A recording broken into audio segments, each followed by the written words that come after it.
আসসালামু আলাইকুম। আমি আজ আলোচনা করব আব্দুল্লাহুল বাদাদাইন রাদিয়াল্লাহু তাআলা আনহুর ইসলাম গ্রহণের কাহিনী নিয়ে। কত হৃদয়বিদারক কাহিনী, আপনারা আমার সাথে থাকুন।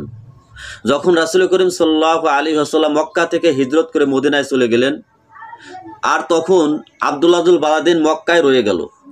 যখন ইসলামের ব্যাপক প্রসার হতে লাগলো, আব্দুল্লাহুল বাদাদাইন একদিন বললেন, চাচা, আমি মদিনায় গিয়ে রাসূলের হাতে ইসলাম গ্রহণ করতে চাই। চাচা বললেন, যদি তুমি তাই করো তাহলে তোমার সমস্ত সম্পদ আমি ছিনিয়ে নেব, এমনকি তোমার গায়ে যেই পোশাক আছে সেটাও আমি নিয়ে নেব। আব্দুল্লাহুল বাদাদাইন টান দিয়ে পোশাক খুলে দিয়ে দিলেন।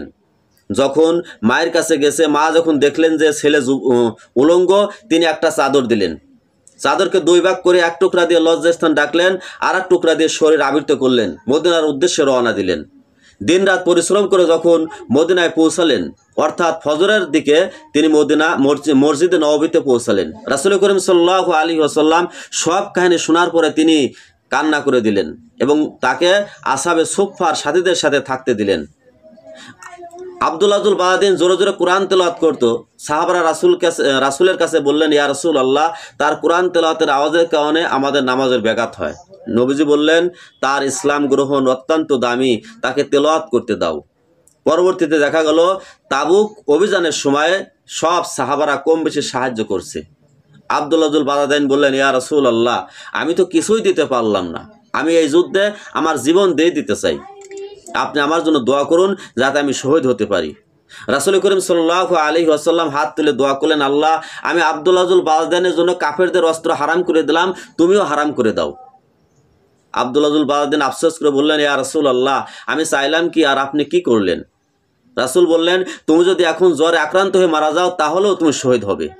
পরবর্তীতে দেখা গেল জ্বরে আক্রান্ত হয়ে আব্দুল্লাহুল বাদাদাইন শহীদ হয়ে গেলেন, অর্থাৎ তিনি মারা গেলেন। রাসূল করিম সাল্লাল্লাহু আলাইহি ওয়াসাল্লাম নিজে লাশ বহন করলেন, সাথে আবু বকর এবং ওমর।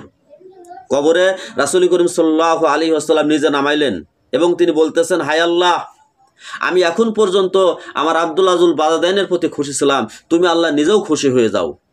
হযরত ওমর রাদিয়াল্লাহু তাআলা আনহু চিৎকার করে বলে উঠল, আয় আল্লাহ, আজকে লাশ যদি আব্দুল্লাহুল বাদাদাইনের না হয়ে আমি ওমরের হতো তাহলে কতই না ভালো হতো। প্রিয় ভাইরা, দেখেন সাহাবাদের জীবনী কত করুণ। নিজের জীবন দিয়ে রাসূলকে ভালোবেসেছেন, নিজের জীবন দিয়ে ইসলামকে ভালোবেসেছেন, সব বিসর্জন দিয়ে দিয়েছেন, তারপরও ইসলাম গ্রহণ করেছে। প্লিজ সাবস্ক্রাইব এবং লাইক করুন।